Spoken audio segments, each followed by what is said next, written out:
हाँ जी, हम sales of goods act का चैप्टर 3 पढ़ रहे थे। सेल्स ऑफ गुड्स एक्ट 1930 का चैप्टर 3 कर रहे थे। उसमें अब तक अपन ने delivery, ownership, specific goods, section 20, section 21, 22, जब तक और डिलीवरेबल स्टेट या वेट करना बाकी है वो ना हो जाए ओनरशिप नहीं जाएगी। 23 सेक्शन पढ़ा, क्या बताता था? एप्रोप्रिएशन। 24 बताता था sale of goods on return basis. 25 बोलता था राइट ऑफ डिस्पोजल रिजर्व है तो तब तक ओनरशिप बार की नहीं जाएगी। अगर राइट ऑफ डिस्पोजल रिजर्व नहीं है तो कैरियर को माल देती, कैरियर मतलब ट्रक है या रेलवे, उनको माल देती किसका हो जाएगा? बाढ़ का। या रेलवे की रिसीट किसके नाम है? बाढ़ के, तो वो रेलवे को देती किसका हो जाएगा? ओनरशिप बाढ़ का। ये सारा कुछ अपन ने पढ़ लिया, ठीक है।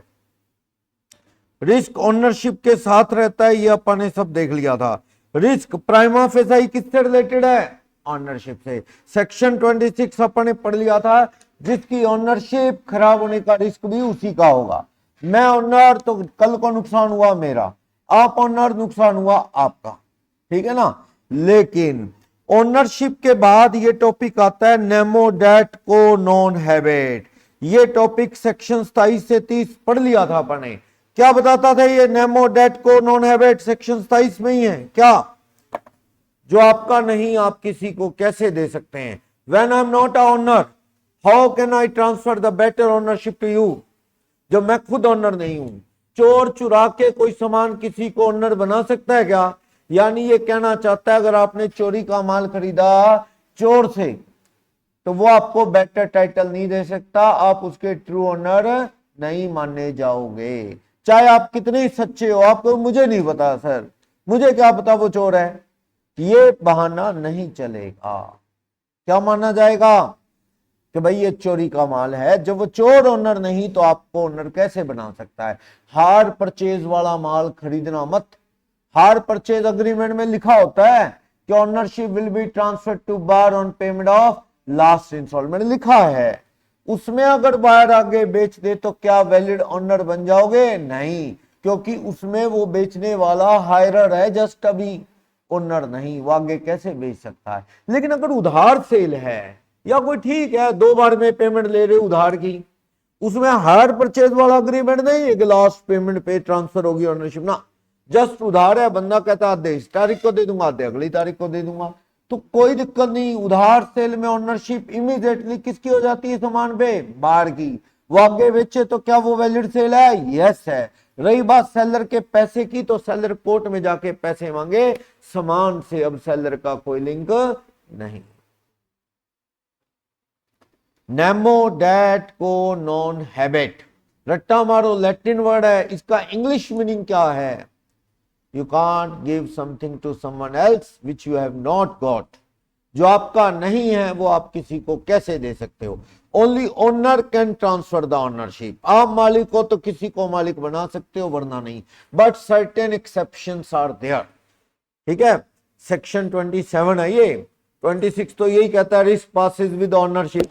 27 नेमो डेट को नॉन हैबिट, कि जो आपका नहीं किसी को नहीं दे सकते। मालिक ही ओनर किसी को बना सकता है, but certain exceptions are there, जो कल अपन ने पढ़े कि नहीं मालिक नहीं हो या पूरी तरह से ओनर नहीं हो, then also better ownership can be transferred by you.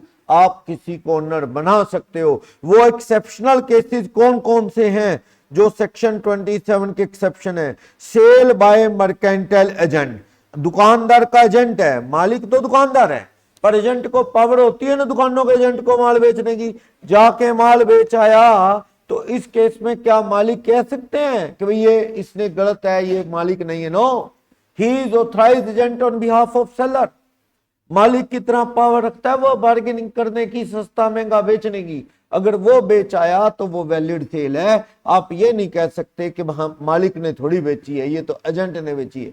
अगर ये रूल लगा दिया ना तो दुनिया भर के बड़े बड़े बिजनेस बंद हो जाएंगे, क्योंकि मालिक कब तक खुद कितनी डील करेंगे? मालिक कहां बैठा है, एजेंट ही तो डील करते हैं, सारी एजेंट ही माल बेचते हैं।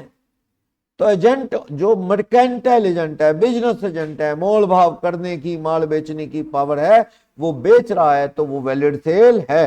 27 ही सेक्शन है इसका भी, प्रोविजो है इसका ही, इसका इससे एक्सटेंडेड प्रोविजन है ये 27 का, कि बस सामने वाले को कोई पता ना हो कि कोई पावर नहीं है एजेंट को या कुछ।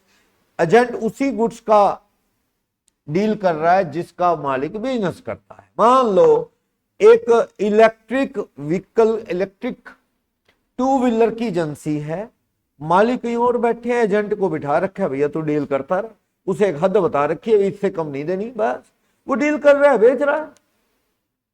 तो वही माल बेच रहा है ना जो मालिक जिस चीज का काम करते हैं, जिसके लिए वो ऑथराइज है, वही बेच रहा है ना। अगर वो मालिक की बिल्डिंग बेचने की डील करे तो क्या वो डील फाइनल है? क्या वो मालिक बेचेगा बिल्डिंग? नहीं। एजेंट किसका है? इलेक्ट्रिक व्हीकल का, ना कि बिल्डिंग का। समझ गए? कपड़े की दुकान का एजेंट है, कपड़े की बुकिंग कराए तो मालिक को माननी पड़ेगी, मालिक की कार की बुकिंग कराए बेचने की तो नहीं।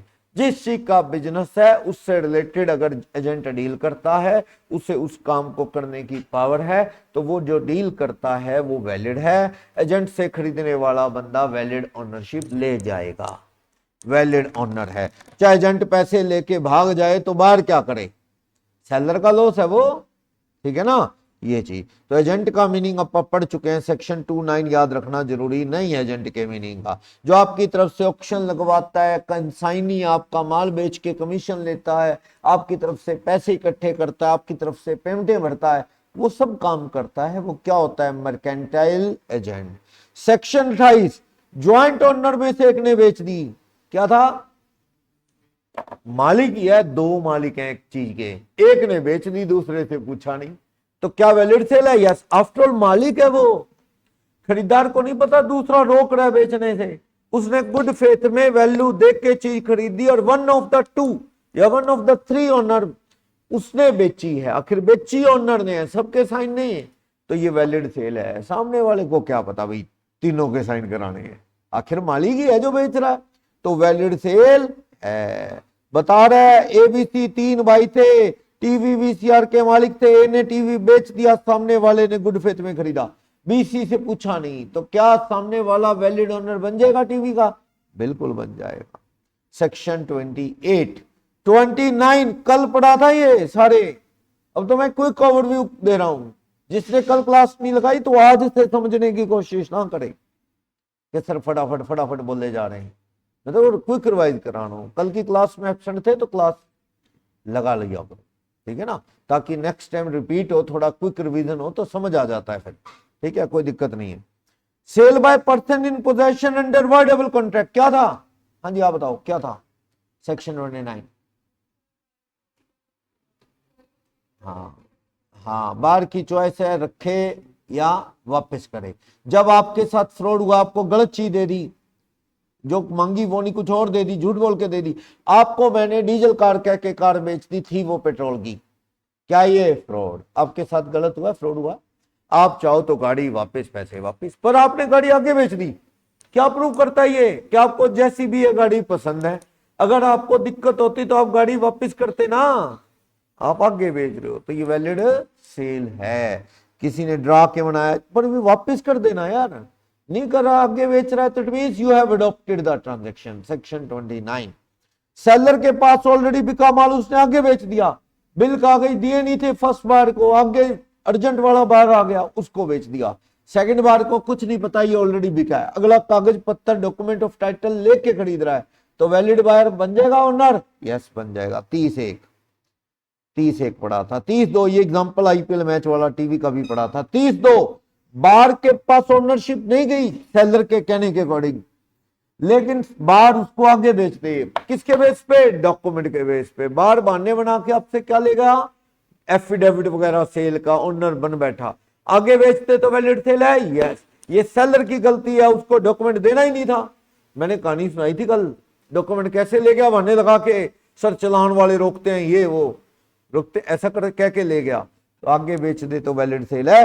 सेक्शन 30 ही है, सब सेक्शन 2 है, ठीक। इफेक्ट ऑफ स्टॉपल दिखाया था, 27 का ही पार्ट है ये, दिखावा कर रहा है बेचने का, आपके सामने आपकी चीज है तो आपको इंटरफेयर करके रोकना चाहिए, भैया ये चीज मेरी है, ये बेच नहीं सकता, आप चुप हो, तो वो बेच रहा है आपका सामान, तो वैलिड सेल माननी जाएगी, मानो वो मालिक है। सेल बाय अनपढ़ सेलर सेक्शन 54(3), कहां हम तो घूम रहे हैं अभी सेक्शन 30 और इसकी बातें कर रहे हैं। अनपेड सेलर का अगला चैप्टर है, last chapter sale of goods act का, उसमें 54(3) में लिखता है कि अगर सेलर के थोड़े भी पैसे बाकी हैं, चीज सेलर के कब्जे में है, सेलर वार्निंग देता है भाई साहब सामान ले जाओ, बाकी पैसे दे जाओ, सामान ले जाओ, अगर अब की आप सामान नहीं लेगे तो I will sell it further, मैं इसे आगे बेच दूंगा। सोल्यूशन भी क्या है भाई, आप बाकी के पैसे दो, सामान ले जाओ, अपना खराब ही हो रहा है, टूट रहा है, बाकी के पैसे नहीं देता, आपने आगे बेच दिया, तो क्या वो वैलिड सेल है?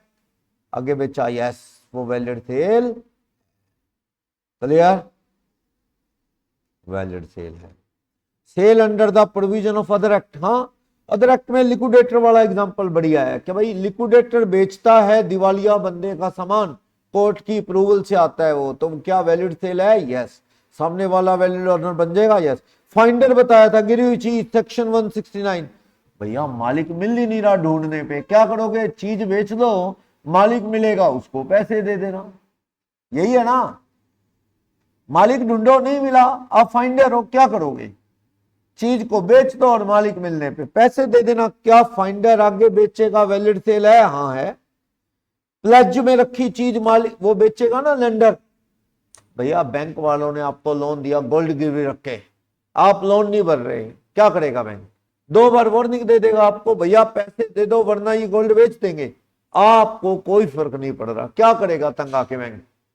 नीलामी करके बेचेगा सामान, और क्या करेगा, बोली लगाता है बैंक, बेचता है, बड़ी असेट्स बिकती हैं सिरसा में बैंकों की, जितना भी माल बोली लग के बिकता है ना, ज्यादातर सीए ही खरीद रहे हैं वो माल, और लोग नहीं लेते, क्योंकि और लोग डरते हैं, वो कहते हैं पता नहीं इसकी ऑनरशिप में कोई पंगा हो, डिस्प्यूटेड वैसे है, कल को बैंक फिर कोई पंगा करने आ जाए, ये वो, अपन नहीं लेते, तो होता क्या, वो प्रॉपर्टी बड़े कोड़ियों के भाव बिकती है, फिर हर कोई लेता नहीं, डरता है डिस्प्यूटेड होगी ना, बैंक ने कब्जा कर लिया कोर्ट के ऑर्डर से, और सीएस ऑडिट करते हैं, सीएस तो ढूंढ के देते हैं कि ये वाला प्रॉपर्टी डूब गया लोन, ये वो सारे कागज पत्तर ऑडिट पे जाते हैं, देखते हैं बैंकों के, उनको सब पता होता है, और वो बिना हेजिटेशन मिलजुल के प्रॉपर्टी ले लेते हैं। प्रॉपर्टी ले ली, अब वो सीए के हाथ में आने के बाद वो सीए उसको अपने नाम करा के जब बेचता है, डबल रेट बिकती है। सामने वाला सोचता है हम बैंक से थोड़ी ले रहे हैं, हम तो किससे ले रहे हैं, किसी सीए से, और सीए के नाम है ये, तो उसके नाम चढ़ गई, उसने सारा कुछ देख दाख के अपने नाम करवाई, पंगा होता तो उसके नाम थोड़ी आती, अब क्यों लेता, उसके नाम आ गई, अब प्रॉपर्टी में कोई डिस्प्यूट नहीं लगता, क्योंकि अब तो हम सेकंड बार हो गए, बैंक से थोड़ी ले रहे हैं हम तो किसी सीए से ले रहे हैं, डबल बेचते हैं। और बहुत प्रॉपर्टी, मेरे तो दोस्त भी इसमें इन्वॉल्व हैं, जो बैंकों की प्रॉपर्टी में बड़े इंटरेस्ट रहते हैं, ढूंढते फिरते हैं कि बैंक की कौन सी प्रॉपर्टी ऑक्शन में जानी है, और वो लेते हैं और दिनों में डबल करके बेचते हैं, क्योंकि वो महंगी होती है।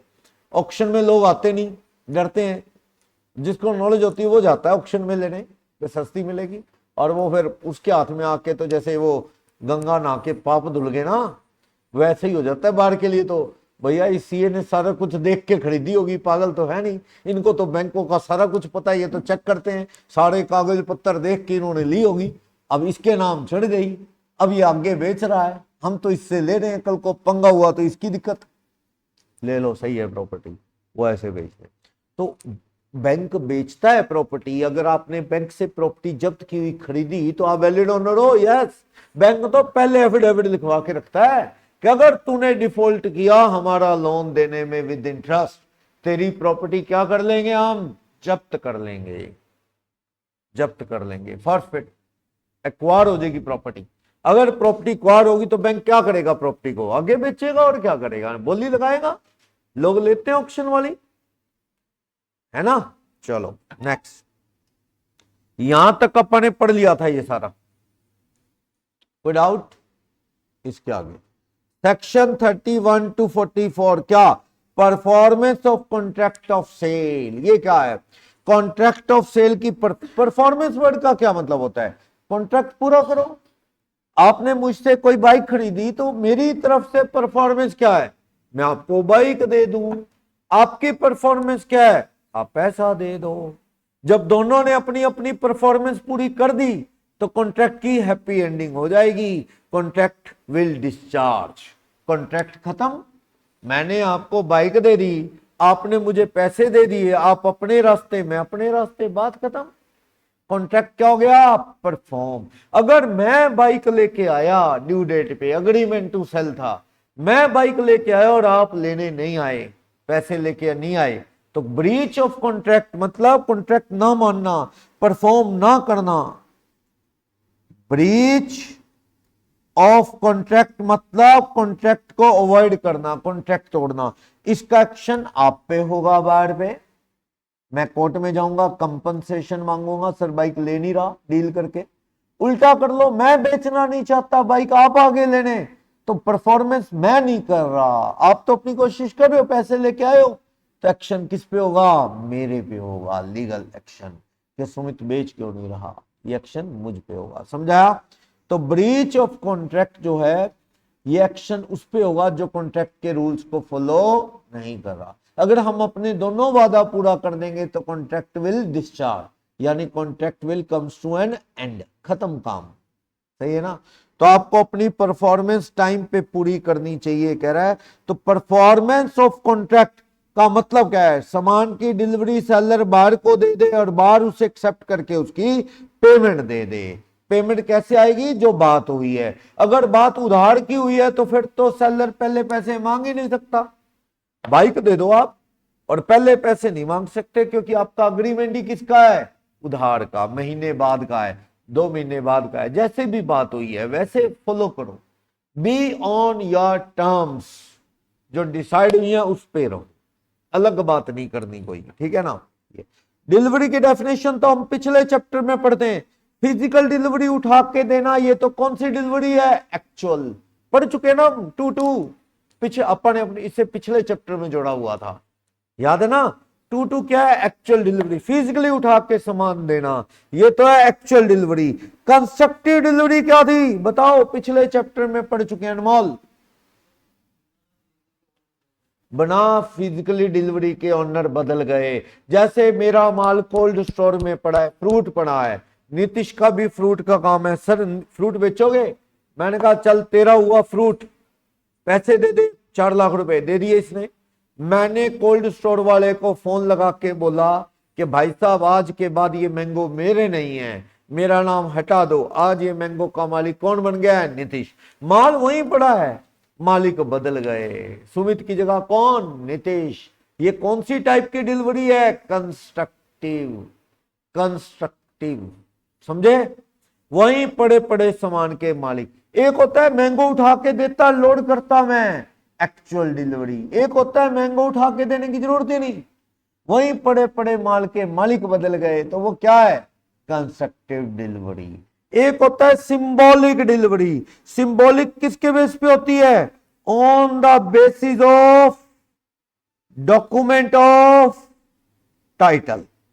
Document of title, document of title means ownership के कागजों के बेस पे जो ओनरशिप बदलती है। जैसे रेलवे की रसीद मेरे नाम है, मैंने किसको हैंडओवर कर दी वो रसीद?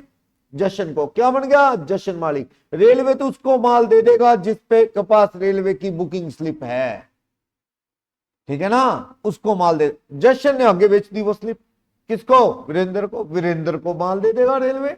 तो डॉक्यूमेंट ऑफ टाइटल के बेस पे मालिक बदलते हैं। वो एक डॉक्यूमेंट है, चाहे वो शिपिंग बिल हो, चाहे रेलवे रिसीट हो, पढ़ते हैं ना, या गोडाउन में रखे माल की चिट हो, तो वो चिट जिसके पास है मालिक गोडाउन का, उसको दे देगा माल, ठीक है ना? तो डॉक्यूमेंट ऑफ टाइटल के बेस पे आगे आगे बिक रहा है माल, वो क्या है? Symbolic delivery. मैंने आपको चिट दे दी तो ये सिंबल है कि आप ओनर हो, आप चिट दिखाओ माल ले जाओ।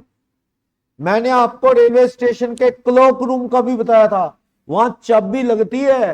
रेलवे स्टेशन पे आप हो गई, वहां पे कई रेलवे स्टेशन पे आपको क्लॉक रूम में 20-30 रुपए लेते हैं, वो आपको सामान रखने के लिए जगह दे देंगे, आप उसमें रख के चाबी लगा दो बस, और कोई लिखा पड़ी नहीं, जिसकी चाबी वो खोलो और ले जाओ माल। तो मैंने चाबी आपके हवाले कर दी, तो मेरा इशारा है कि तुम मालिको लो खोलो माल वहां से ले जाओ। ये क्या है? चाबी, सिंबॉलिक डिलीवरी। चाबी आपको देना, मेरा इशारा है, ये पकड़ चाबी, माल ले जा रेलवे के क्लॉक रूम से। तो ये सिंबॉलिक डिलीवरी है, पिछले चैप्टर में आया था। ड्यूटी ऑफ सेलर और बायर, सेलर की ड्यूटी क्या है? सामान की डिलीवरी बाहर को देना। बाहर की ड्यूटी क्या? उस सामान को एक्सेप्ट करना और उसकी पेमेंट देना। सही तो चीज, हाँ मैं ये नहीं कह रहा पेमेंट अभी दो, वो तो अग्रीमेंट पे डिपेंड करता है पेमेंट कब आएगी, अभी आएगी या कुछ टाइम बाद आएगी, पर पेमेंट देना बाहर की ड्यूटी है। सेलर की ड्यूटी क्या है? सामान ऑफर करना, चाहे एक्चुअल में, चाहे वो कंस्ट्रक्टिव फोन करके, चाहे वो document of title hand over करके। सिंबॉलिक डिलीवरी, जैसे भी सेलर की ड्यूटी माल हैंड ओवर करना है, बाहर की ड्यूटी उसको एक्सेप्ट करके पैसा देना है। मान लो, सुनो, सामान रोहतक जा रहा है, ट्रक में लोड कर दिया, मेरे ही ट्रक है, मेरे बंदे हैं, लोड होके ट्रक रोहतक जा रहा है, तो बाहर लेने में नहीं आ रहा, ट्रक वहां पहुंच गया, बाहर सामान उतरवाने में नहीं आ रहा, तो ये किसकी गलती है? बाहर की। अगर ये जिद करते करते सामान खराब हो गया, गर्मी ज्यादा और खाने पीने का सामान है, तो बाहर पे केस हो सकता है, क्योंकि तू एक्सेप्ट क्यों नहीं कर रहा भाई? जब तूने ऑर्डर दिया, हमने सामान भेज दिया, तो बहाने बना रहा है यार। एक्चुअल में बाहर चिढ़ गया, चिढ़ क्यों गया? वो हमारे बंदे को कह रहा था, यार मेरा गोडाउन है, वहां तक ले जा ट्रक, मेरा ड्राइवर कहता ना वहां तक नहीं ले जाता, यहां बात हुई है, यही माल उतारूंगा। इस चक्कर में वो डिलीवरी नहीं ले रहा बाहर, कभी कुछ कभी कुछ। गलती किसकी है? बाहर का फॉल्ट से सामान खराब हो तो उस खराब सामान की जिम्मेवारी किसकी आ जाएगी? बाहर। अब बाहर हो, देर मत करो, सामान को एक्सेप्ट करो और पेमेंट दो। अभी नहीं, चेक दे दो, अभी नहीं, या बिल साइन कर दो, वो तो आपस के अग्रीमेंट पे डिपेंड करता है। ठीक, पेमेंट एंड डिलीवरी दोनों एक साथ, हाँ आमतौर पे कॉन्ट्रैक्ट में तो दोनों साथ एक साथ होते हैं ना। कॉन्करेंट का मतलब इधर सामान उधर पैसे, एक ही वक्त में दोनों काम, कोई उधार या एडवांस नहीं, सामान पैसा एक्सचेंज होगा एक ही वक्त। सेक्शन 32 है इसका। क्या कहता है? कहता है कि जब तक कोई अलग बात नहीं, तो payment of price and delivery of goods दोनों कॉन्करेंट होंगे, एक ही वक्त होंगे। बाहर सामान लेगा, पैसे देगा, हाँ वो तो है ही है। एक मेडिकल स्टोर वाले को कहा, यार ये दवाई है क्या? क्या सर ये दवाई है तो नहीं, अगर आप चाहोगे तो मंगवा देता हूं, शाम को लेनी आपने, मंगवा देता हूं, मंगवा दे यार। मैं मेडिसिन लेने गया और कोई बात नहीं हुई हमारी, तो अंडरस्टूड है, दवाई आ गई तो मुझे दवाई देगा और मैं उसको अभी का भी क्या दूंगा? पैसा। बैंक को नहीं अगले महीने पैसे देंगे ना, गलत बात। बात हुई है क्या उधार की? कोई नहीं ना। अगर कोई बात नहीं हुई तो दोनों काम कॉन्करेंटली होंगे, एक साथ होंगे, इधर सामान इधर पैसा। फालतू की बात करने का कोई मीनिंग नहीं है। क्लियर? सेक्शन 31 कहता है बाहर सेलर की क्या ड्यूटीज हैं? सामान देना, और बाहर का मतलब सामान लेना और पैसे देना। 32 कहता है दोनों काम एक साथ होंगे अगर अलग बात नहीं है। फिर उसके बाद कहता है डिलीवरी ऑफ गुड्स के rule. Part delivery, installment delivery, delivery to carrier. ऐसा है, अगर मान लो इंस्टॉलमेंट में डिलीवरी की बात हुई है, जैसे मान लो आपने हमें ऑर्डर दिया कि यार ये स्टील वाली चेयर चाहिए 1000 पीस, हम मैन्युफैक्चरर हैं, स्टील की चेयर बनाते हैं, आपने कहा सर 1000 चेयर का ऑर्डर बुक कर लो। हमने कहा यार इतना माल 1000 तो नहीं दे पाएंगे, देखो बहुत ज्यादा है ये, हम तेरे को हर 15 दिन में दे देंगे 200 कर, अगर लेना तो बताओ। 200 दे देंगे, 15 दिन बाद फिर 200 दे देंगे, फिर 200, फिर 200, फिर 200, ऐसे दे देंगे। वो कहता क्यों, माल बनता नहीं क्या तुमसे इतना फास्ट? वो कहता बनता है, हम महीने में कोई 800-900 चेयर बना लेते हैं। वो कहता फिर 1000 चाहिए यार, थोड़ा जोर लगाओ, मेरे को 1000 दे दो। वो कहता नहीं, 1000 तो हम बना दें, बना भी सकते हम, लेकिन वो सारा तेरे को नहीं देंगे यार महीने में माल ना। और ग्राहक भी तो हैं, कोई 4 चेयर लेने वाले, कोई 20 चेयर लेने। वो कहा छोड़ो यार, छोटे छोटे बार को छोड़ो, मेरे से डील करो सीधा, 1000 की सीधा बुकिंग।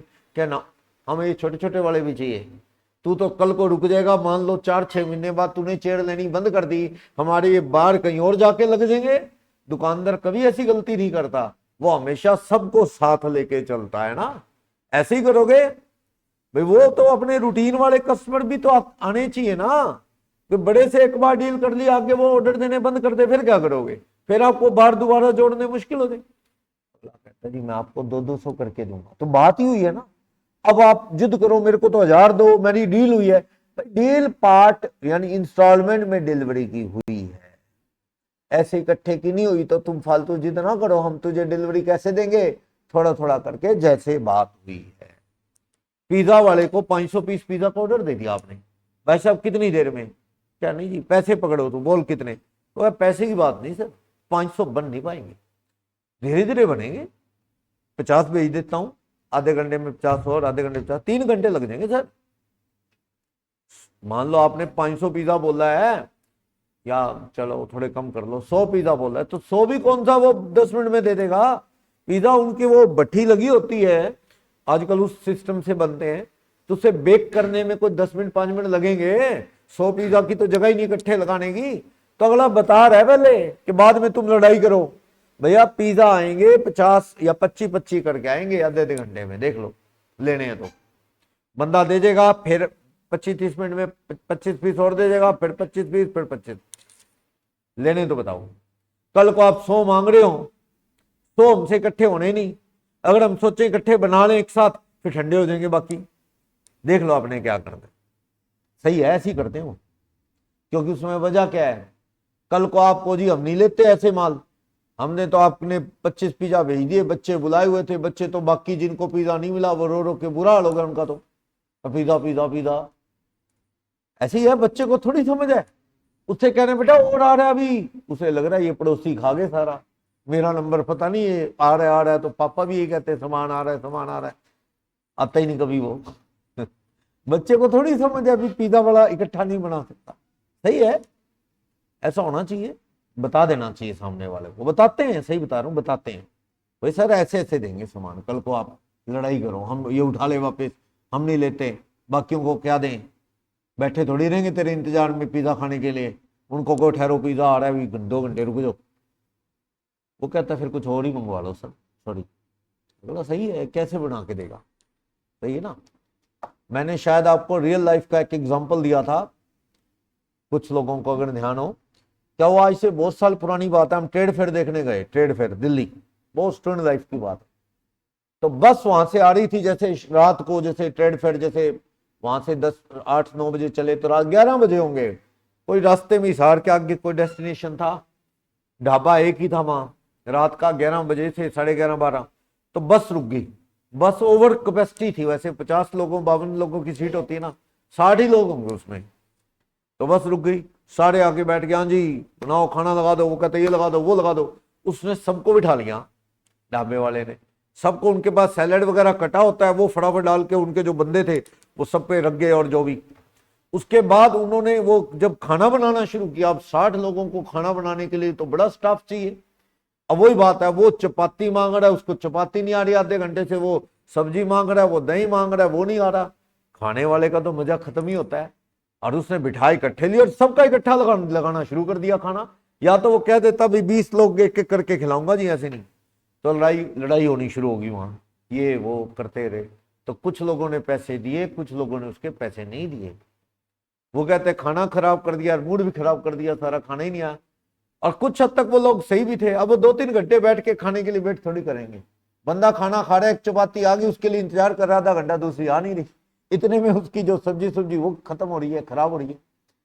तो वो बंदे को पहले सोच लेना चाहिए भी मेरे पास स्टाफ इतना है, इतने लोगों को मैं नहीं खिला सकता, तो उसे इकट्ठे बिठाने नहीं चाहिए, उसे ना कर देनी चाहिए। और दूसरा केस है, एक बार अमरनाथ यात्रा पे जा रहे थे, वो भी रात का टाइम, ऐसी बस रुकी, सेम ढाबा था, उसको भी लोगों ने कहा खाने के लिए, एक बुजुर्ग सा था, 2-3 उसके वर्कर थे, ज्यादा नहीं, वो कहता भाई साहब हम नहीं खाना खिला सकते, 3-4-5 ने खाना खाना है खिला देंगे, आप देख लो, आप में से 5-4 ने खाना है तो खिला देते हैं, पूरी बस आपको खाना हम नहीं दे सकते, सॉरी, चाय पिला देते हैं सबको, चाय कोल्ड ड्रिंक वगैरह अगर वो सबको दे देंगे, कुछ खाने पीने का सामान ले लो, खाना नहीं 5-7 को खिला सकते हैं। तो सही किया ना उसने।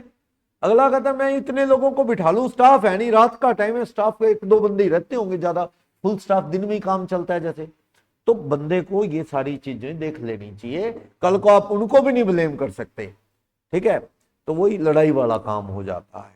तो डिलीवरी इंस्टॉलमेंट में होगी, बात हुई है तो ठीक, बात नहीं हुई तो आप इंस्टॉलमेंट में डिलीवरी लेने से क्या कर सकते हो, इनकार। भैया हम नहीं लेते सामान ऐसे, इकट्ठा दो एक सा सामान, नहीं तो हमारे तो लड़ाई पड़ जाएगी आपस में, ऐसा है ना।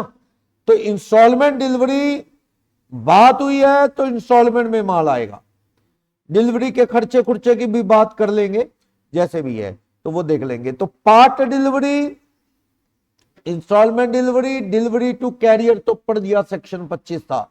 बार टू अप्लाई फॉर डिलीवरी, ये जनरल डिस्कशन कर रहा है। वैसे एक बात है, पार्ट डिलीवरी क्या चीज है, पार्ट डिलीवरी में ये भी आता है, सुनो।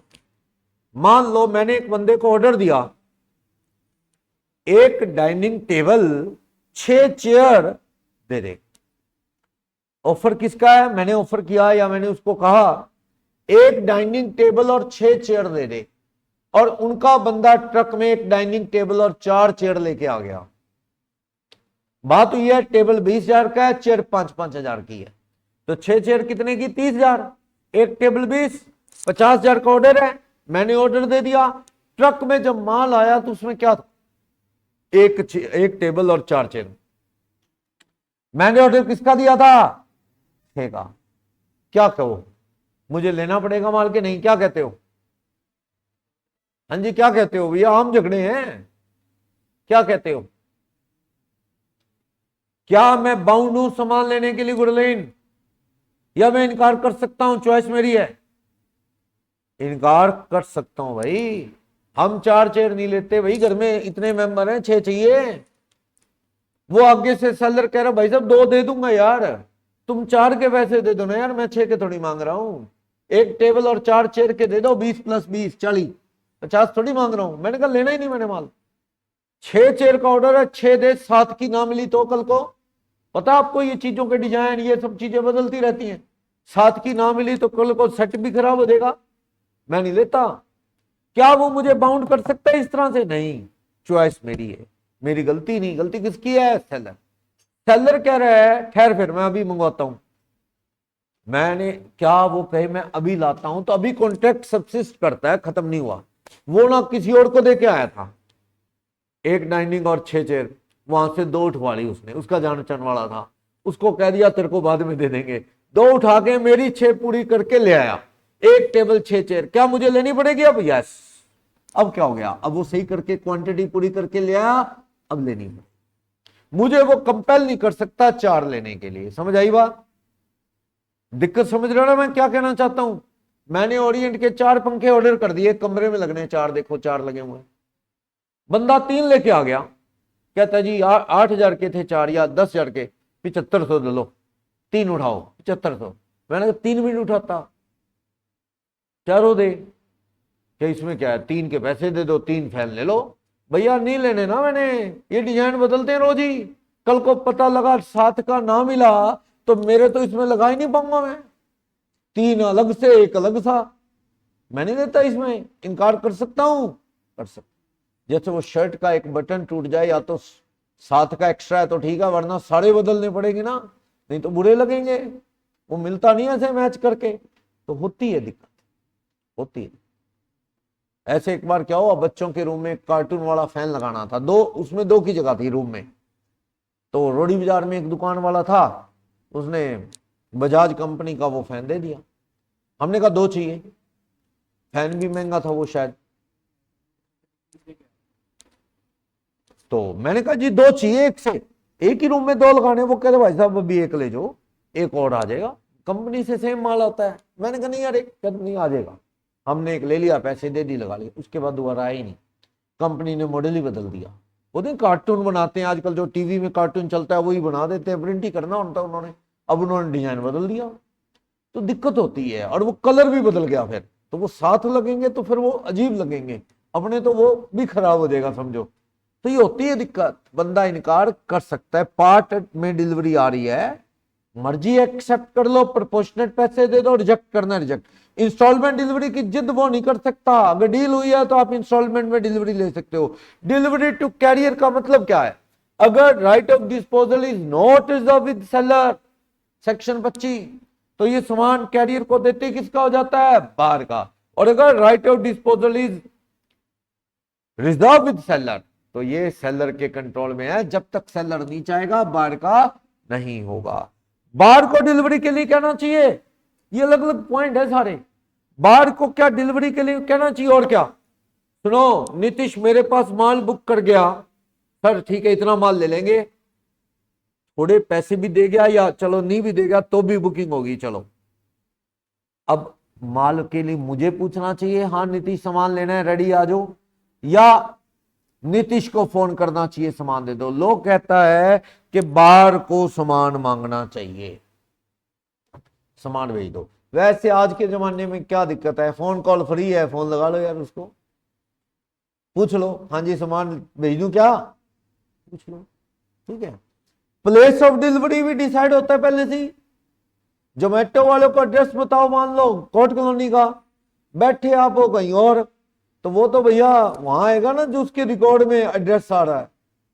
डिलीवरी का प्लेस आप बदल दो, या तो पहले ही वहां मंगवा लो, नहीं तो वो जो प्लेस फाइनल है आपके एड्रेस पे जहां पे आपने लॉगिन करते वक्त डाला है, वो तो वही सामान दे देगा ना, है ना दिक्कत। तो आपको क्या है, प्लेस ऑफ डिलीवरी जो डिसाइडेड है वही होगा। अगर होम डिलीवरी का रूल ही नहीं है तो फिर प्लेस ऑफ डिलीवरी क्या होगा, सेलर की दुकान, याद रखना। रोडी बाजार में गिफ्ट शॉप है, सबको पता है, गिफ्ट शॉप जाओ, गिफ्ट पसंद करो, पैसे दो और लेके आ जाओ। आपने उस दुकान पे गिफ्ट फाइनल कर लिया और एक्सपेक्ट करते हो वो घर में छोड़े, तो ये गलत बात है। सेलर की दुकान ही प्लेस ऑफ डिलीवरी माना जाता है अगर होम डिलीवरी का कोई ट्रेंड नहीं है तो।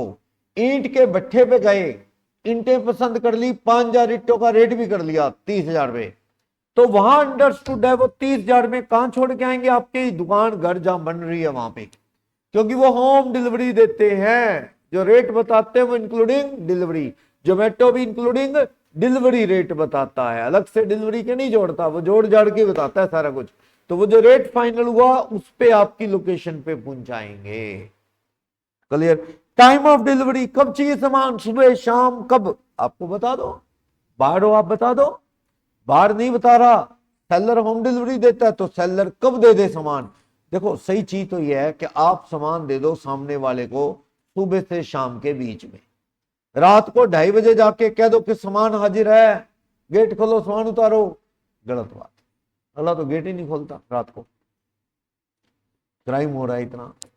तो कहने का मतलब टाइम डिलीवरी का डिसाइडेड है क्या, पहले कितने बजे माल चाहिए, किस दिन चाहिए, तो वैसे नहीं है डिसाइडेड तो पूछ लो यार फोन करके, कौन सी बड़ी बात है आज के टाइम में, मिनट मिनट में फोन होता है, फोन कर लो। अगर फोन नंबर है नहीं, बात हो नहीं रही, तो लोग कहता है कि बाहर को बोल देना चाहिए सेलर को कब सामान चाहिए, या सेलर को पूछ लेना चाहिए, वरना सेलर सामान कहां देगा, जहां आपकी लोकेशन है उस पे सुबह से शाम के बीच में। Clear. Delivery of wrong quantity, गलत क्वांटिटी दे जाए तो बाहर लेने से इनकार कर सकता है, हाँ। फालतू आ जाए तो भी, कम आ जाए तो भी, 4 चेयर आई तो भी, 7 चेयर आ गई, सुनो डिनर सेट के साथ, डाइनिंग टेबल के साथ कितनी, 7 चेयर आ गई या 8 चेयर आ गई, आपने कितनी गई थी, 6। ऑर्डर दे दिया था, पैसे ऑन डिलीवरी। अमेजोन पे भी तो आता है सीओडी, आता है ना अमेजोन पे भी सीओडी, कैश ऑन डिलीवरी। पैसे दिए नहीं थे, अगर पैसे दिए होते ना तो मिसअंडरस्टैंडिंग ना होती, पैसे दिए नहीं थे, आपने एक टेबल और 6 चेयर कहा था, पैसे दे दूंगा मैं, आएगा 8 चेयर आ गई, बोलो एक टेबल 8 चेयर, 60,000 रुपये मांग रहा है सामने वाला, आपके हिसाब से 6 चेयर एक टेबल कितने की, 50। क्वांटिटी फालतू आ गई, पहले कम आई थी अब फालतू। बाहर क्वांटिटी लेने से इनकार कर सकता है, कहता है मैं नहीं रखवाता। वो जो डिलीवरी मैन है ना वो कहता है भाई तू 6 तो रखवा ले यार, एक टेबल 6 चेयर रखवा ले, 2 मैं वापिस ले जाऊंगा।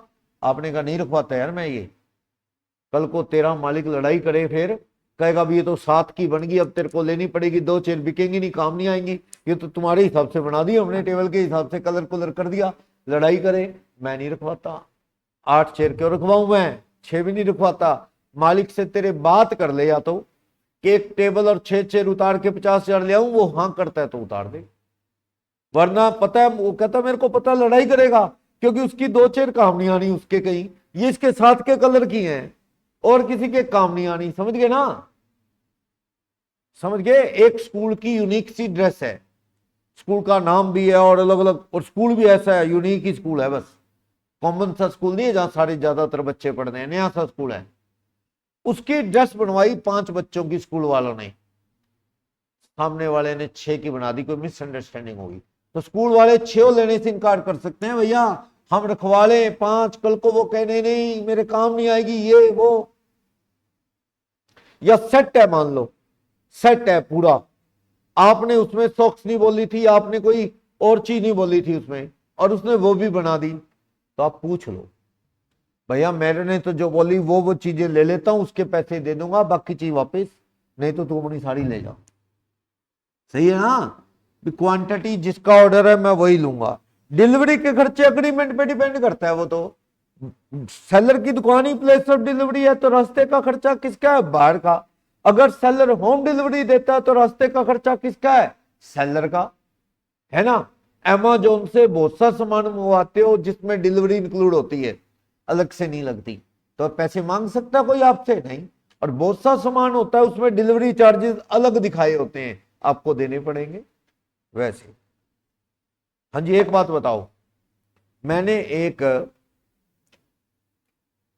मान लो कोई एलईडी टीवी लेना है, इस तरह का एलईडी टीवी, वो पड़ा है मान लो थर्ड पार्टी के पास, वो पड़ा है अंकित के पास, बेच रहा है मुझे दलेर। दलेर ने कहा सर अंकित के घर में एलईडी टीवी पड़ा है मेरा, सर आपको खरीदना है क्या? लाओ पैसे अंकित के घर से उठा लो। मैंने कहा भाई बात तो करा दे अंकित से, कहीं पता लगे मैं अंकित का एलईडी उतार रहा हूं, बात तो करा दे।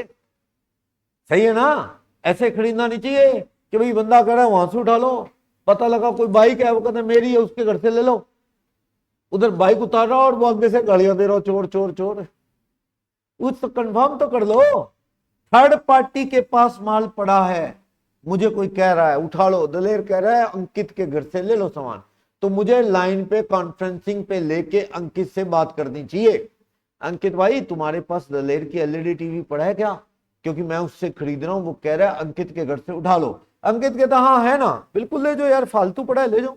फिर ठीक है, पता लगे अंकित कह रहा है कौन सा टीवी? एलईडी टीवी मेरा है। दलेर को कौन होता है बेचने वाला? या मेरा उस पे क्या है, पैसा लेना है दलेर से, मैंने क्या बना रखा है उस पे? कब्जा कर रखा है, मेरे पैसे देगा तब दूंगा। सर गलती से मत खरीदना, मैं नहीं दूंगा एलईडी टीवी, पिक्चर क्लियर होगी ना। थर्ड पार्टी के पास माल पड़ा है तो क्या है, किसी ने कहा जाके कोल्ड स्टोर में तेरा माल ही है वो ले ले, पता लगा कोल्ड स्टोर वाला कहता है कौन तू, चल यहां से। एक बार फोन पे कोल्ड स्टोर के साथ जिसने आपको माल बेचा उसकी बात तो करवा देनी चाहिए ना। कोल्ड स्टोर वाला कहते हाँ भाई साहब आपका है ले जाओ, कोई नहीं रख ले, तो एक्नॉलेजमेंट। सामान रास्ते में खराब हो गया किसका? ये भी वही बात है, वे ओनरशिप जिसकी खराब उसका ही होगा सामान। सुनो, नीतीश का सिरसा में आइसक्रीम का बहुत बड़ा बिजनेस है, मदर डेयरी की आइसक्रीम आ रही है नोएडा, उधर है प्रोजेक्ट, नोएडा साइड उधर दिल्ली के आगे, वहां से माल आ रहा है, इसका बंदा ट्रक में भर के ला रहा है, किसका? ड्राइवर किसका है? नीतीश का। ट्रक किसका है? नीतीश का। मदर डेयरी वालों ने तो ट्रक में लोड कर दिया, मदर डेयरी वालों का काम खत्म हो गया ना, खत्म हो गया। रास्ते में ड्राइवर साहब थे जिसमें आइसक्रीम थी ट्रक में, वो 10 मिनट चाय कॉफी पीने खाना खाने रुके, और मौसम बढ़िया था, पेड़ के नीचे चारपाई ढाबे के बाहर पड़ी होती है ना, उसी पे ही लेट गया ड्राइवर। नींद ऐसी चीज है पता ही नहीं लगता बंदे को, नींद में याद रहता है क्या 10 मिनट हो गए? कोई अलार्म लगाओ तो अलग बात है, वरना बड़ा मुश्किल है, कई बार तो अलार्म के साथ उठना भी मुश्किल होता है। ड्राइवर सो गया, अभी 10 मिनट में उठ जाऊंगा, सोया ही रह गया 4 घंटे। जब नींद खुली ट्रक भगाया तब तक सारी आइसक्रीम क्या हो चुकी थी? मेल्ट, नीचे जा रही थी सारी, मेल्ट हो गई। क्योंकि ना वो जो ट्रक होते हैं, आपके घर का फ्रिज भी लाइट चली जाए कितनी देर कूलिंग रखता है अंदर? शायद 1 घंटे से ज्यादा नहीं रख पाएगा वो, आधा घंटा पौना घंटा घंटा लाइट जाने के बाद आ गई तो चीजें खराब नहीं होगी, और ज्यादा देर चली गई लगातार 5-6 घंटे तो समझो क्या है, बहुत दिक्कत है। वही ट्रक का रूल होता है, वो ट्रक में कूलिंग सिस्टम होता है, वो 10-20 मिनट आधा घंटा रुक जाएगा ना, कहीं बंद भी कर देगा ट्रक को, कूलिंग बनी रहेगी, उससे ज्यादा फिर वो काम खराब, मेल्ट होनी शुरू हो जाएगी। तो ये नुकसान किसका है? बाढ़ का ट्रक था, बाढ़ अपने रिस्क पे ला रहा था, खराब हुआ तो किसका हुआ? बाहर का हुआ। अगर सेलर होम डिलीवरी देता है, मदर डेयरी वाले आपकी दुकान पे छोड़ के जाते हैं माल, जितना बुक करते हैं उनका ट्रक आता है, तो आपने बड़ा ट्रक भर के सामान मंगवाया, मदर डेयरी वाले छोड़ने आ रहे थे, रास्ते में खराब हुआ तो किसका नुकसान होगा? मदर डेयरी का, सेलर का। डिपेंड करता है ओनरशिप किसकी है। सेक्शन 26 यही तो बता रहा है, रिस्क ओनरशिप से जुड़ा है, जिसकी ओनरशिप रिस्क उसका। बाहर का राइट गुड्स को एग्जामिन करने का है। और क्या? सुनो सुनो, वीरेंद्र दिल्ली का व्यापारी है, मैंने कोई सामान मंगवाया, पैसे ऑन स्पॉट दूंगा, मैं माल आएगा पैसे दे दूंगा। ट्रक भर के माल का गया सिरसा, वीरेंद्र ने बंदा भेज दिया, वो ड्राइवर का नाम रख लो, मान लो रिंकू है, रिंकू ड्राइवर आया और माल भरा पड़ा है पैक ट्रक में। मैंने कहा भाई एक झलक तो दिखा दे कौन सा माल है, देख तो लूं, ऑर्डर दिया है वही है कि कोई और कुछ ले आया? ड्राइवर कहता है कहा भाई साहब माल पैक है, खुलेगा नहीं, पैसे रखो और माल देखते रहना आराम से, सारा सामान आपका ही है।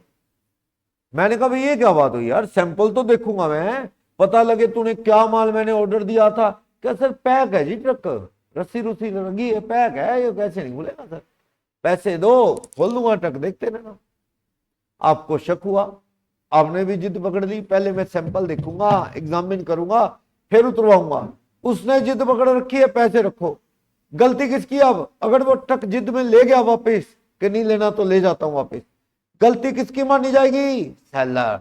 लोग कहता है बाहर को एग्जामिन करने का मौका मिलना चाहिए, क्योंकि सामान कुछ ऐसी नेचर का है, पैक है, ट्रक में है, तो उसे कुछ सैंपल देखने का, एग्जामिन करने का मौका तो मिलना चाहिए। सेलर नहीं दे रहा, सामान भगा ले गया, तो कौन जिम्मेवार होगा? सेलर। तो ये छोटे छोटे जनरल पॉइंट है कि रास्ते में खराब हुआ, एग्जामिन करने का बाहर को मौका मिलना चाहिए। ट्रक वाले को डिलीवरी मीन्स बाहर की डिलीवरी नहीं, बाहर को डिलीवर मान लिया जाएगा अगर ट्रक किसका है? बाहर का, या फिर क्या? राइट ऑफ डिस्पोजल रिजर्व नहीं है। डिलीवरी के खर्चे अग्रीमेंट पे डिपेंड करता है, बताया मैंने आपको। और थर्ड पार्टी के पास है तो क्या कर लेनी चाहिए? एक्नॉलेजमेंट, कि हाँ वो मान ले मेरे पास माल पड़ा है दलेर का, आपको दे दूंगा, फिर ठीक है। ऐसे नहीं खरीदना चाहिए। रॉन्ग क्वांटिटी हो तो बाहर क्या कर सकता है? लेने से इंकार। अगर क्वांटिटी कम है तो बाहर को चॉइस है कि वो उतना सामान ले ले, कम पैसे दे दे, या सारे को इनकार कर दे। ये चॉइस किसकी है? बाहर। इंस्टॉलमेंट डिलीवरी की बात हुई है तो इंस्टॉलमेंट में डिलीवरी लेनी पड़ेगी आपको, बात नहीं हुई तो कोई जिद से आपको टुकड़ों में इंस्टॉलमेंट में डिलीवरी नहीं दे सकता। टाइम ऑफ डिलीवरी कब? जो बात हुई है उतने बजे, सुबह शाम रात। कई लोगों को तो रात में ही माल सप्लाई करके अच्छा लगता, क्योंकि पुलिस वाले रास्ते में तंग नहीं करते। बड़े व्यापारी अपने ट्रक भर भर के माल भेजते हैं ना, तो वो रात को ही भेजते हैं, कि दिन में जगह जगह पुलिस वाले ज्यादा होते हैं, दिक्कत है। और दिन में क्या पुलिस वालों से सेटिंग करनी भी मुश्किल होती है थोड़ी, लोग कैमरे कुमरे लेके घूमते हैं, रिकॉर्डिंग कर लेते हैं, आजकल बहुत दिक्कत है। पुलिस वाले भी बहुत डरते हैं आजकल पैसे लेने से, मन भी कर रहा है पर पैसे लेने से भी डरते हैं, क्योंकि आजकल ना रिकॉर्डिंग वगैरह हो जाती है। हिडन कैमरा, दूर खड़ा, आजकल कैमरे में जूम बहुत बढ़िया आ रहा है मोबाइल में, वो खड़ा रोड के वो दूसरी तरफ, वहां से जूम करके वीडियो बना रहा बढ़िया। ये और फंसे हैं बड़े, सस्पेंड होते, सस्पेंड। ये ना बिल्कुल यहाँ पे वुमेन कमीशन है, बिल्कुल योगाश्रम के बिल्कुल साथ वुमेन कमीशन है। जैसे कंज्यूमर फोरम होता है, लेबर कोर्ट होती है, ऐसी वुमेन कमीशन है। लेडीज पुलिस भी वहां बैठती है, लेडीज को कोई प्रॉब्लम है, कोई परेशान कर रहा है, हस्बैंड पीट रहा है, गाली दे रहा है, कुछ है, तो उधर जा सकते हैं, ताकि हरासमेंट ना हो, क्योंकि वहां सब लेडीज स्टाफ है। तो वहां एक बंदा सस्पेंड हुआ थोड़े दिन पहले, किसी ने ऐसी वीडियो बना ली थी 500 रुपए लेने के चक्कर में। आज तक कितने साल हो गए सस्पेंड हुए, आज तक उसको रिलीव नहीं किया। 500 रुपए, सोचो 500 रुपए क्या ज्यादा, नौकरी चली गई, क्यों? किसी ने रिकॉर्डिंग कर दी। होता है ये। उसके थोड़ा आगे पटवार भवन है ना, पटवार भवन, जहाँ पे ये बैठते हैं अपना पटवारी, जो प्रॉपर्टी की इंतकाल करते हैं और सब, वो भी एक सस्पेंड हुआ, उसकी भी किसी ने वीडियो बना ली। एक पटवारी सस्पेंड हुआ अभी पिछले हफ्ते। आपको जी आगे भी कोई ऑफिस होगा वहां भी सस्पेंड हुआ होगा, तो होते हैं ना। हमने तहसीलदार सिरसा ही सस्पेंड हो गए, सबसे बड़ा ऑफिसर प्रॉपर्टी का तहसीलदार, वो सस्पेंड है मेहता जी। उनकी भी वीडियो आ गई थी, वो तो हमारे एमएलए सिरसा ने चला दी थी, वो वीडियो रिकॉर्ड कर ली थी, पैसे खाने लेते देते। सिस्टम ही पूरा करप्ट है, किस किस को आप रोकोगे? चलो टाइम अभी हमने एक ट्रस्ट बनाया, चैरिटेबल ट्रस्ट, सीए ने मिलके, साथ चले फाउंडेशन, उसको रजिस्टर्ड करवाना था। तो रजिस्टर्ड करवाना था तो सेक्रेटरी और उस क्लब के चेयरमैन के साइन होते हैं, प्रेसिडेंट जो बनता है पहली बार, तो मैं था उसमें। तो मेरे जूनियर थे सारे, सीए मेरे से पड़े पुड़े हुए थे, उन्होंने मुझे कह दिया अभी आप ही पहला बन जाओ इसका चेयरमैन। तो मेरे को वहां जाना था, मैं और सेक्रेटरी।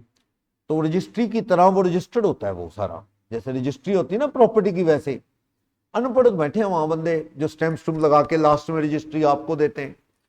वो कहते ही पैसे। मैंने कहा भी क्या करवाया तुझे पता है हमने क्या करवाया? कुछ प्लॉट खरीदा हमने तो एक धार्मिक संस्था बनाई है और तू भी आके कॉन्ट्री कर इसमें दान चंदा। तो समझ देवा, उनको नहीं पता क्या हुआ है, उनको तो पता है जिस कागज पे हम स्टैंप लगाते हैं ना, एंड में देते हैं तो पैसे लेने हैं। क्या बाबू जी हमारा तो काम तो किया हमने काम तो देख तो ले यार, समाज सेवा वाली संस्था है। फिर वो कहता है जी आपको पता ही सारे पैसे ऊपर तक बटते हैं जाते हैं, मैं थोड़ी ले रहा हूँ ऊपर वाले। तो फिर हमने कहा तेरे उससे करवा दे बात, तेरे बॉस से करवा दे। फिर उसने तो क्या करवानी थी, उसने पैसे फिर नहीं लिए, वो समझ गया भी पंगा हो जाएगा।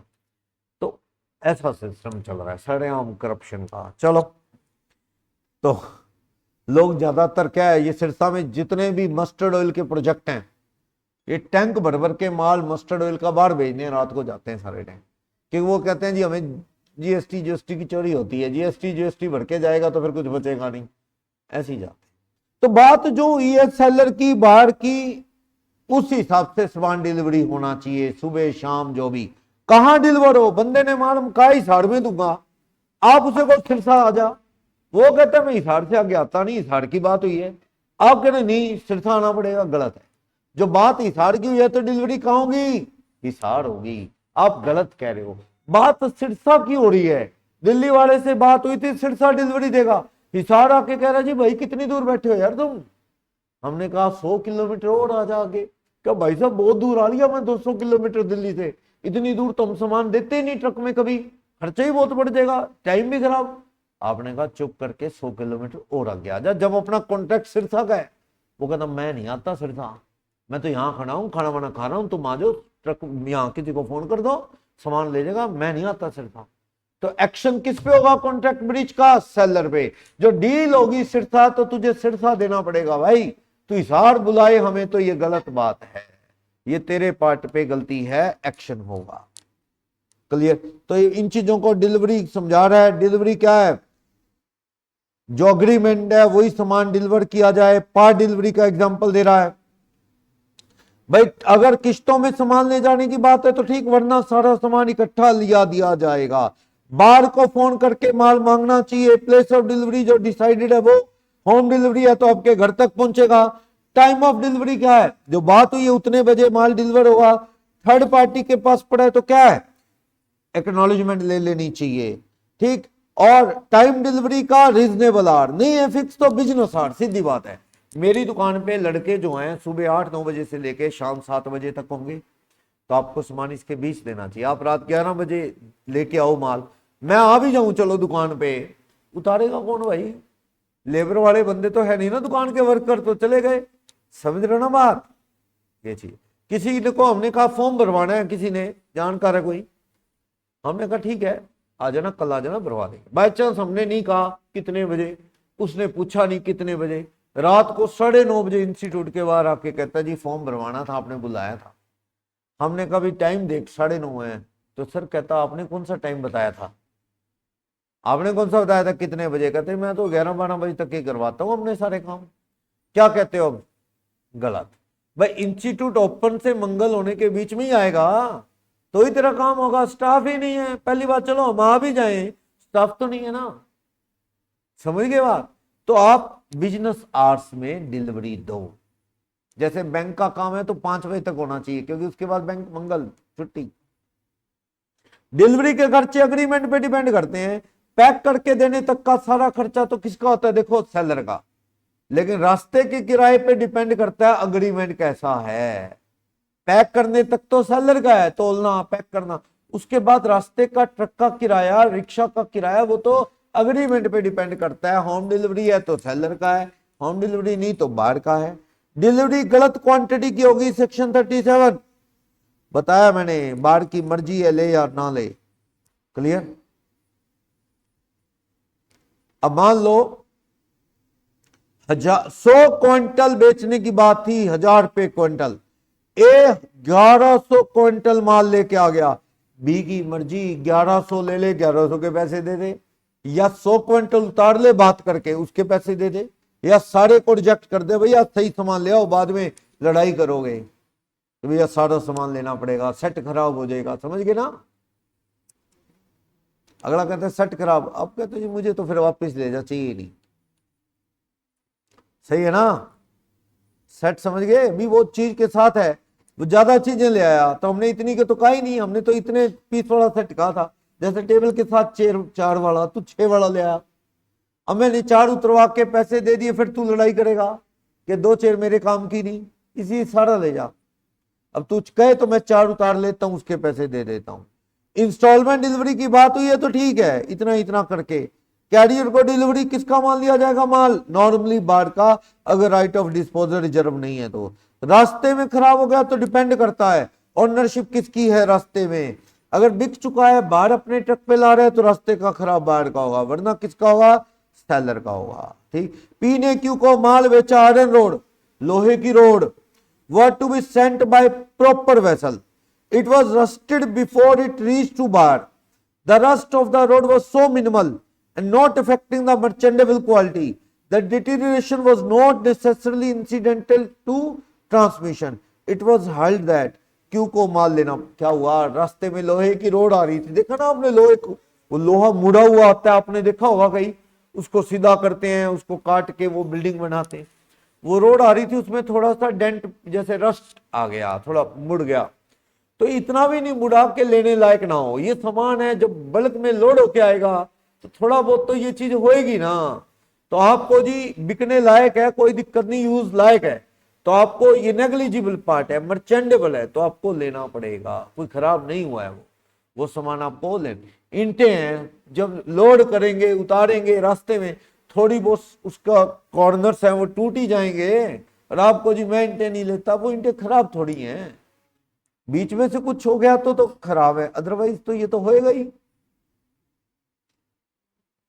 बार का राइट एग्जामिन करने का है, यस वो एग्जामिन करेगा, आप इनकार नहीं कर सकते। ठीक, rules relating to acceptance of delivery, ये वही है, ये वाला सेक्शन 42 है ना, ये उसकी बात कर रहा है, एक्सेप्टेंस ऑफ डिलीवरी कैसे करनी है, sale of goods on return basis, या तो आप फोन कर दो पसंद है, या कुछ ऐसा करो which is inconsistent with ownership, यानी उस पर स्टिकर लगा दी, उसको टायर बदल दी, उसको मॉडिफाई कर दिया, जो प्रूव करता है कि आपने इसे अपना मान लिया है, या टाइम जो दिया था वो एक्सपायर हो गया, वापस नहीं की। सेक्शन 24 था ना, उसी के रिगार्डिंग बता रहा है एक्सेप्टेंस और डिलीवरी कैसे होगी।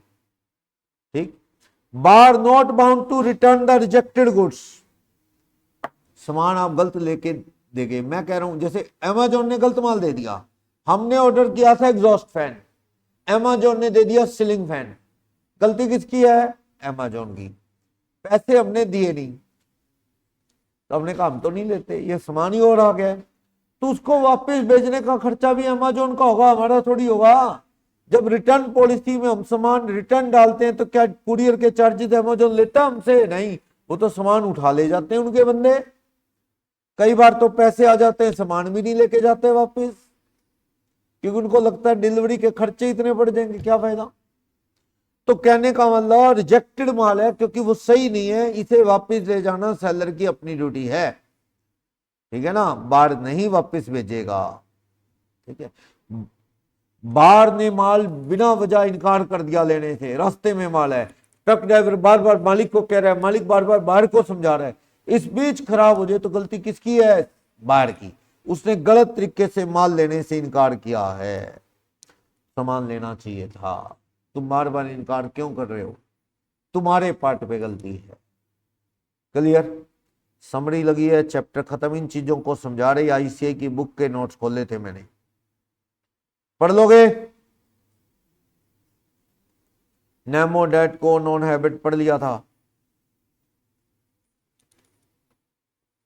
अब देखो, जे ने अपने एजेंट को कहा था कार 50 में बेचनी है, एजेंट 40 में बुकिंग कराया एजेंट, क्या बार वैलिड ऑनर बन जाएगा, यस।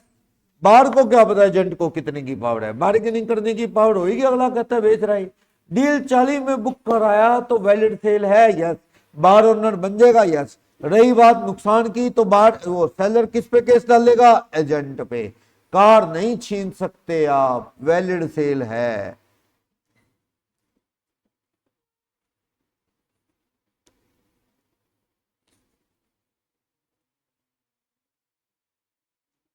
चलो पढ़ लेना।